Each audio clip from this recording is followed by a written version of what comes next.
जमलेल्या माझ्या तमाम हिंदू बांधवांनो, भगिनींनो आणि मातांनो,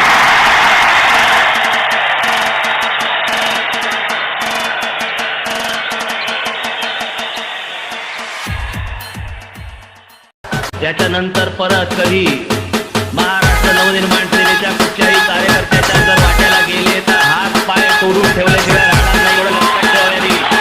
संयम पाळतो म्हणजे काय गांडूची अवलाद समजू नये यांनी.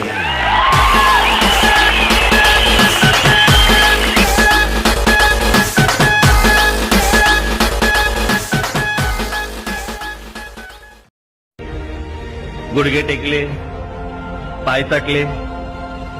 राज ठाकरे हा स्वतःसाठी किंवा पक्षासाठी नाही, मराठी माणसासाठी म्हणून कोणाचेही पाय ताटेल.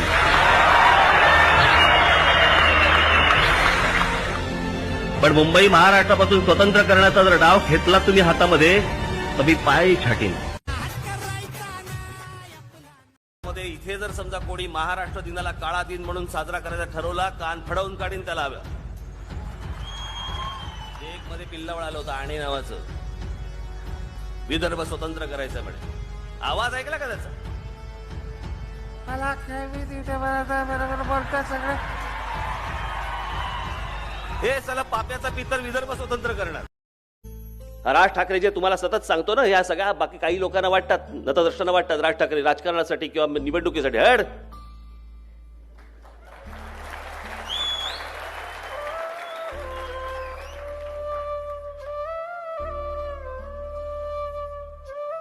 निवडणुकांचा विचार करून मी फक्त पावलं टाकत नाही, मी महाराष्ट्राचा विचार करून पावलं टाकतो.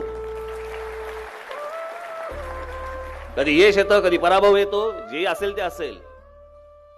पहिल्यांदा एकदा आपल्या स्वतःच्या अंतर्मनामध्ये झाकून बघा, एकदा आतमध्ये बघा, कोण आहोत आपण, का आपल्या या महाराष्ट्राच्या भूमीमध्ये आपला जन्म झाला, आपण कशासाठी आहोत, आपण कोणासाठी जगलं पाहिजे, आपण काय केलं पाहिजे, ह्याचा जर विचार आज नाही आपण करू शकलो, बाबांनो, हे सगळं हातातून निघून जाणार तुमच्या. या ओवेसी आणि या सगळ्या बंधूंना आणि या बाकीच्या लोकांना मी सांगून ठेवतोय, आत्ता सांगतोय, आपल्या समोर सांगतोय, सर्वांच्या साक्षीने सांगतोय, वेड वाकडं जर महाराष्ट्रात ते घडवण्याचा प्रयत्न केला तर राज ठाकरेची गाठ आहे म्हणून लक्षात ठेवा तुम्ही सगळे.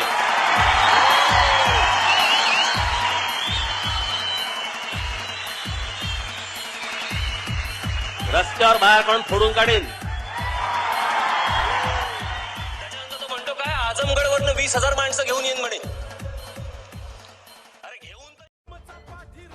राजकारणासाठी म्हणून शिवाजी महाराजांच्या स्मारकाच्या गोष्टी करतात. हे गडकिल्ले कोणी उभे करायचे? ही शिवनेरी, हा राजगड, हा प्रतापगड, हा सिंहगड, रायगड, पन्हाळगड, अहो ही शिवाजी महाराजांची खरी स्मारक ही जगाला दाखवली पाहिजेत. आपण पुतळे कसले दाखवतोय, कसले पुतळे दाखवतोय? यापुढे जास्ती नाटकं कराल तर दगडाला दगडाने उत्तर आणि तलवारीला तलवारीने उत्तर असेल.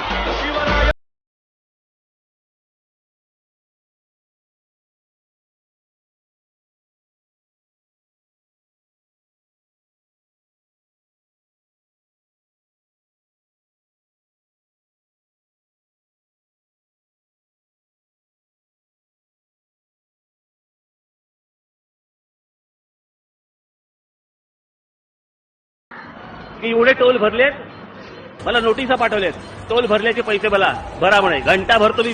न्याय होतो पेटून उठतो असा तो दिलदार खासरे, आता आला या साऱ्यांचा बापरे राजधानी. मला लोक विचारतात काय तुमची मराठीची व्याख्या काय? सोपी आहे. छत्रपती शिवाजी महाराज की म्हटल्यानंतर ज्याच्या तोंडून आपसूक जय येतं तो मराठी. आमच्या शिवरायांचं ज्यावेळेला शिवचरित्र ज्यावेळेला वाचत असताना किंवा ऐकत असताना ज्याच्या अंगावरती काटा येतो ना तो मराठी. ज्ञानेश्वर माऊलींपासून ते आमच्या कुसुमाग्रजांपर्यंतच्या कविता वाचताना तल्लीन होणारा जो असतो ना तो मराठी. ज्याला महाराष्ट्र सांगता नाही मुंबई आमची आहे आणि ती होतीच आणि आहेच आणि राहणारच. या असल्या कुठच्या गोष्टीने जर समजा मुंबईतल्या मराठी माणसाला किंवा महाराष्ट्रातल्या मराठी माणसाला नख लावायचा जर प्रयत्न केलात ना, धिंगाणा घालूया महाराष्ट्रभर. जे जे काही मिळवलं ते आजपर्यंत लढून मिळवलेलं आहे. महाराष्ट्राच्या वाटेला जाण्याचा प्रयत्न करू नका. हा तिसरा नेत्र जर समजा या शिवरायाचा उघडला ना तर सगळेच भस्मसात व्हाल. मराठीची व्याख्या काय सोपी आहे. छत्रपती शिवाजी महाराज की म्हटल्यानंतर ज्याच्या तोंडून आपसूक जय येतं तो मराठी. संघर्ष हा कधी संपत नसतोच, तो चालूच असतो. कोणीही घ्या व्यक्ती, तुम्ही कोणीही घ्या, प्रत्येकाला एक बॅड पॅच आला, प्रत्येकाला एक कुठे ना कुठेतरी एक डाऊनफॉल आला. आणि इतक्या मोठमोठ्या लोकांच्या आयुष्यामध्ये जर समजा बॅड पॅच आणि डाऊनफॉल जर येत असतील, आपल्या तर येणारच, प्रत्येकाच्या येतो. हे सगळे चढ उतार हे सगळे आपल्या प्रत्येकाच्या आयुष्यामध्ये असतात. पण या लोकांनी उतारानंतर परत चढ पाहिला, कारण खचले नाही. परब प्रांतातल्या लोकांना तुम्ही का मारता?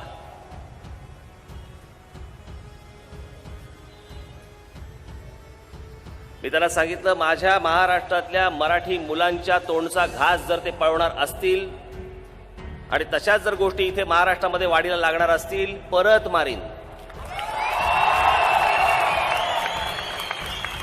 आमची लोक सत्वाच विसरलेले आहेत सगळं.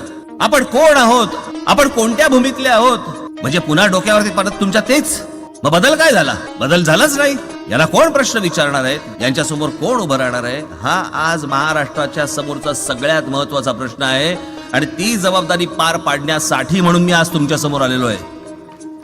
आपको ये याद है कि आपने किसानों से कहा कि सुसाइड क्यों करते हो, जिसने तुम्हारे साथ अन्याय किया है उसको मार दो. ये तो अच्छी बात नहीं. मैंने इतना ही कहा है कि मुफ्त की मौत क्यों ले रहे हो, ऐसे क्यों मर रहे हो? आप किसी के कारण आप आत्महत्या कर रहे हो, तो ऐसे ही मरना है तो किसी को मार के मरो.